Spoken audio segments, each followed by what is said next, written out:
Finally, some hope in the Middle East. The ceasefire with Hezbollah could mean the time is right for Hamas to cut a peace deal. President Biden's national security advisor says Israel and the terror group are back to negotiating. Meanwhile, Israel is closely watching its other northern neighbor after Islamic rebels captured Syria's second-largest city. Chris Mitchell reports from Jerusalem. Within the past few days, Islamist rebel forces launched a major offensive against the Syrian regime and now control the second-largest city, Aleppo. This is unprecedented for the rebellion. The rebellion never held all of Aleppo, and it was expelled from all of Aleppo because it held the eastern part of the city for a while in 2016. Over the weekend, the rebel forces continued their advance further south. Jonathan Spyer is a Syrian expert with the Middle East Forum. This must surely be a very major blow both to the Assad regime and indeed, I would say, to the larger regional alliance of which the Assad regime forms a part, namely that regional alliance headed by Islamic Republic of Iran. Israeli Prime Minister Benjamin Netanyahu addressed the Syrian situation. We are constantly following what is happening in Syria. We are determined to defend the interests of the State of Israel and to protect the achievements of the war. As of now, I would say there are not major implications for Israel because all of this, of course, is taking place in northwest Syria, which is an appreciable amount of distance away from the Golan Heights and Syria's border with Israel. In Lebanon, a somewhat shaky ceasefire is holding. With Hamas's strongest ally, Hezbollah, out of the war for now, Israel is putting pressure on the terror group to make a peace deal in Gaza. One of their main partners in crime here, Hezbollah, has now cut a ceasefire deal, and they thought that Hezbollah would be with them till the end. President Biden's national security advisor says Hamas, Israel, and intermediaries are all negotiating again. And our hope is that we can generate a ceasefire and hostage deal. On Monday, the IDF announced the death of Israeli-American Omer Nutra, a New York native taken hostage by Hamas on October 7th. Nutra's death follows the emotional propaganda video released by Hamas over the weekend of Israeli-American hostage Idan Alexander, who pleaded directly with President-elect Donald Trump. Use your influence and the full power of the United States to negotiate for our freedom.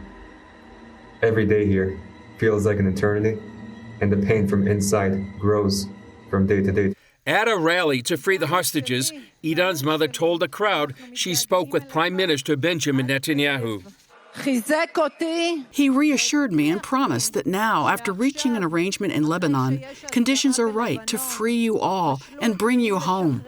Meanwhile, the Syrian Christians in Aleppo worry they're in grave danger because of the Islamist rebels now in control. When we've seen them take over areas in the past where Christians live, Christians have been treated badly, up to and including forced conversions to Islam and other acts of that nature.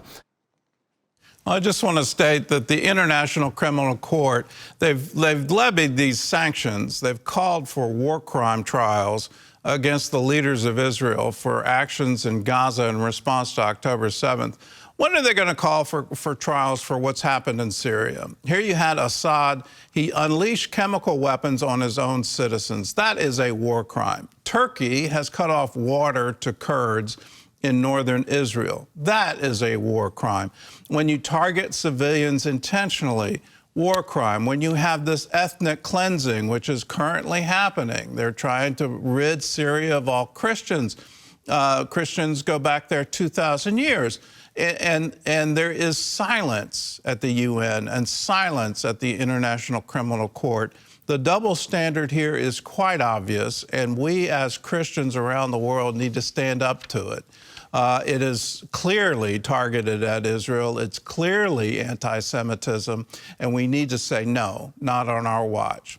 Well, for more on this story, Chris Mitchell joins us now from Jerusalem. Chris, could the advances of these Islamic rebels in Syria eventually pose a threat to Israel? Well, that is possible, Gordon, which is why Netanyahu says they're watching developments closely.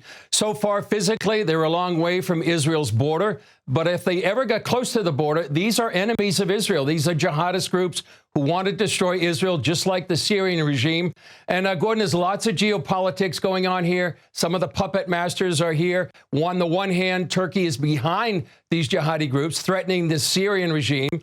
On the other hand, Iran is fighting to keep the Assad regime alive. The reason? Syria is a key part of their regional strategy, gives them a land route to Lebanon. Also, Russia is fighting its ally with its ally, Syrian, and then they're fighting for their own interests. So there looks like there's a lot of fighting ahead with Syria as the battleground for all these actors. From an Israeli perspective, Gordon, both sides are enemies of the Jewish state, and some here are quoting the late Israeli Prime Minister Menachem Begin. Back in the 1980s, when Iraq and Iran were fighting, he was asked who he backed. And he said, we wish great success to both sides. And finally, you know, these rebels do pose a threat to Christians there in Aleppo and other places in Syria. Why? Christians really need to pray for their brothers and sisters that are in harm's way. Is Israel's victories over Hezbollah, the destruction of its leadership, all the elimination of all the weapons, even the attack against Iranian forces that are allied with Hezbollah inside Syria, is all of that given an advantage to this Islamic group?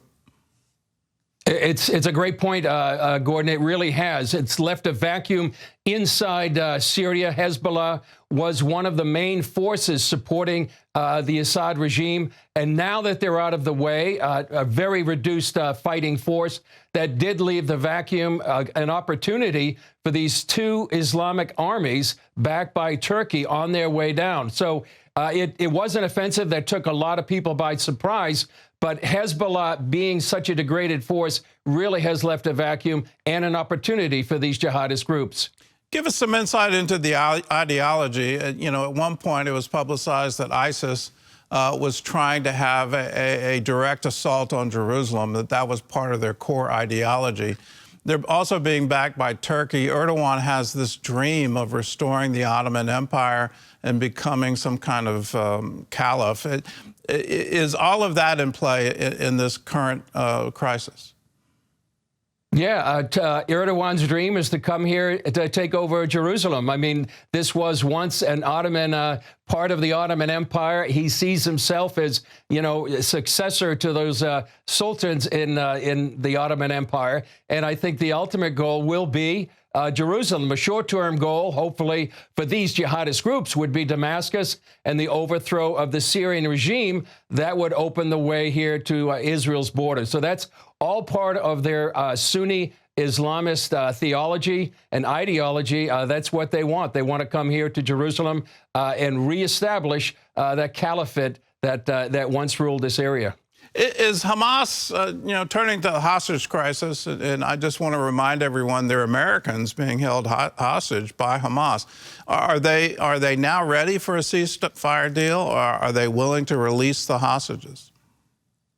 Well, there's hope here, Gordon, about that. They'll soften its demands. Now that Hezbollah has reached a ceasefire, you know, Hezbollah had promised that they're going to continue fighting until the war in Gaza was over, but that didn't happen. So now Hamas is basically on their own.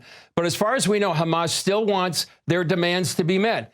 For the IDF to pull out of Gaza, they want to play a role in the future of Gaza. Those are non-starters for Israel. And as we have said many, many times, the three goals of the war for Israel: defeat Hamas, not allow it to govern Gaza after the war, and free the hostages. And on another note, Senator Lindsey Graham says he's been in touch with President Trump and has told Israelis he would like a Gaza ceasefire deal before his inauguration. He's focused on the hostage issue. Whether or not that can happen by January 20th remains to be seen if Hamas continues its demands. Well, let's hope for peace. At the same time, I think we need to be pragmatic.